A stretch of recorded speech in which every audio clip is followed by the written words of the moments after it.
Hello guys, কেমন আছো? আজকে একটা ভিডিও নিয়ে আসলাম আপনাদের সামনে। দেখতে পাচ্ছেন ভিডিওটি হচ্ছে মিজোরামের চাম্পাই রোড, চাম্পাই পুলিশ গেটের নিচে।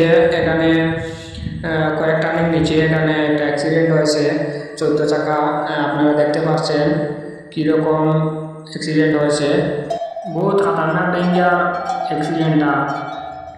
আপনারা দেখুন, ভিডিওটি শেষ পর্যন্ত দেখুন। 14 চাকা গাড়িটির ভিতরে লোড আছে, আধা লোড। এখানে কয়েকগুলো আধা নিচেও পড়ে গেছে, আর বাকি বর্তমানে লোড আছে।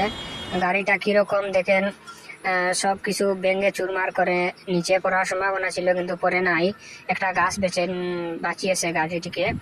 এখানে একটি গাছ থাকায় তাই ভিডিওটি যে দেখেন, যেখান থেকে দেখতেছেন সবাই ভিডিওটি শেয়ার করে দিবেন, আরো দর্শকদের দেখার সুবিধা করে দিবেন। আর সকল ড্রাইভার ভাইদেরকে বলতে চাচ্ছি যে গাড়ি চালানোর সময় দেখে শুনে গাড়ি চালাবেন, যাতে এরকম বিপদের সম্মুখীন না হওয়ার জন্য সতর্ক থাকবেন। আর ভিডিওটি কেমন হলো কমেন্টে জানাবেন, আর ভিডিওটি লাস্ট পর্যন্ত দেখে যান।